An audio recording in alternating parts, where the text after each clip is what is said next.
The last stage of syphilis is referred to as tertiary syphilis. Tertiary syphilis. And this occurs 3 years after the initial infection and has its own set of characteristic signs and symptoms. And I don't have space to write it down here, so instead I'll write up here that tertiary syphilis is not contagious. Now there are 3 main sets of symptoms you'll have with tertiary syphilis. The first occurs across the body and can appear anywhere, but seems to occur most commonly in these 3 places. That is the development of what are called gumas. Gumas. And a guma just refers to a large bump that appears where it's not supposed to. So that means if syphilis spreads into your liver from the bloodstream, you'll get these bumps on the liver that may have the same color and consistency as the standard normal liver tissue that I have right underneath here. But this is mainly the result of the syphilis treponemes fighting white blood cells over a long period of time, 3 years. And you can see the same thing when syphilis spreads to your bones. So I'll show this big deformity of the femur right here, all due to the syphilis treponeme. And if this treponeme or this spirochete spreads up to your skin and attacks the blood vessels that live there, you'll start to see bumps from the battle of syphilis and white blood cells as well. Now these gumas can be so deforming that you can have a result like this here.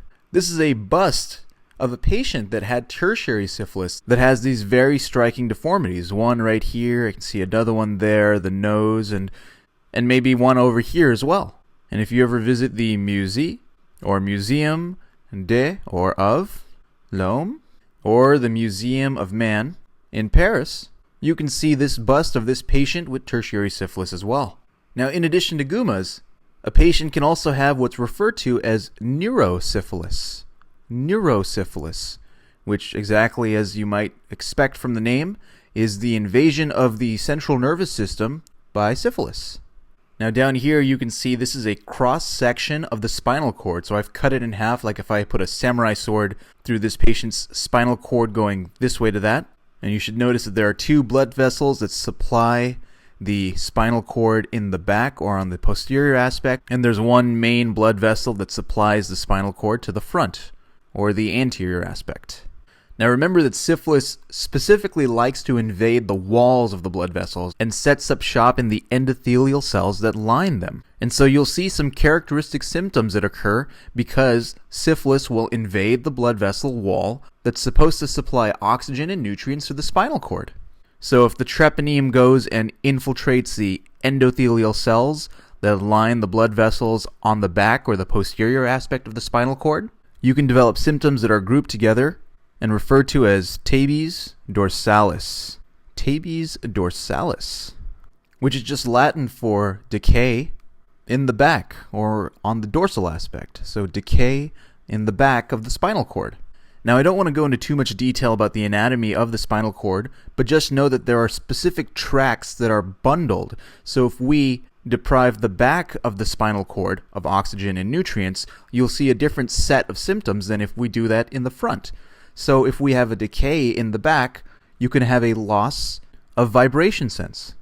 The other thing the back of the spinal cord is responsible for is position sense, which lets you know where your body parts like your hands and your arms are relative to space. And another term for that is proprioception. Proprioception. So you'll also lose your proprioception as well. Now, if syphilis invades the endothelial cells that line the blood vessels in the front of the spinal cord, you'll get a different set of symptoms that are grouped together and referred to as general paresis.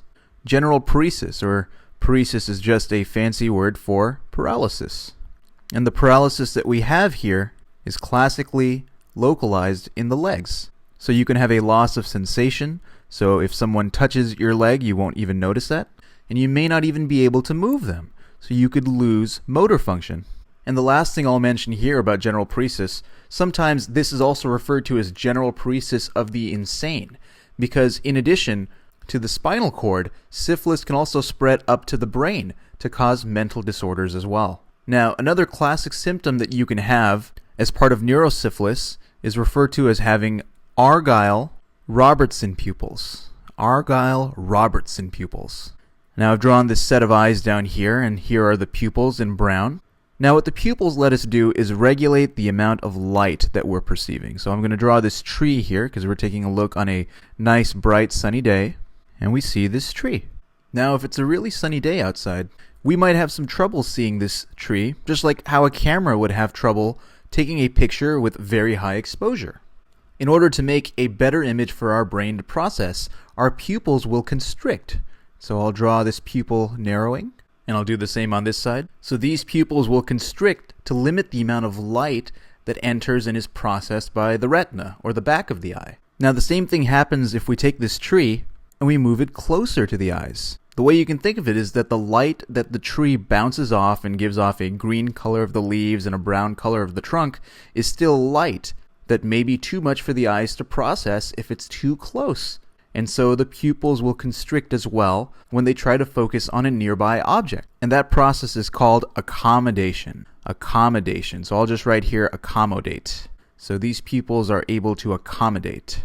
Now the interesting thing about having Argyll-Robertson pupils is that we're able to accommodate. So someone with tertiary syphilis can accommodate. So I'll put a check mark right there. But they can't react to light. So I'll cross out the light source over here. And the reason why this happens is that there are two different nerves that process this. There's a separate nerve that allows the eyes to accommodate when focusing on a nearer object, and there's a different nerve that causes the pupils to constrict in response to just light. And syphilis will preferentially attack the blood vessels that supply the nerve that help us react to light. Now finally, the last type of symptom we can get associated with tertiary syphilis is what's referred to as cardiosyphilis. And just as the name suggests, and I'll draw down here, that involves an infection related to the cardiovascular system. So I'll draw the heart first, and then the blood vessels that come off of it.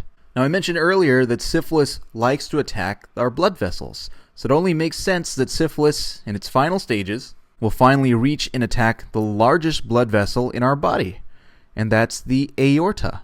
And an infection of the aorta is referred to as aortitis, so you can get syphilitic aortitis when you get syphilis, or this treponeme, to infiltrate the endothelial cells that line this giant blood vessel, which will lead to widening of the aorta. So I'm drawing it wider over here, so it's going to become a lot bigger than it's supposed to be.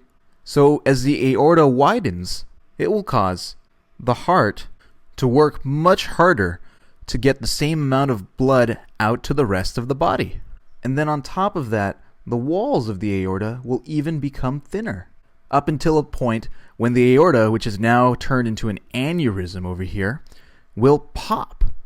So again, we refer to this dilation as an aortic aneurysm, where an aneurysm is just a dilation or a widening, which will continue to a point when the walls are just too weak to hold the blood in, and then all of a sudden you'll get a rupture and then bleed out, which can either be closed, and in which case you're pumping blood not to the rest of the aorta but within the walls of the aorta, so you can have a closed rupture, or you can tear through all of the walls of the aorta and have what's referred to as an open rupture, which will bleed out into the chest and cause a person to die within seconds to minutes. Which is why it's important to catch syphilis and start treating it earlier on before all of these symptoms can manifest.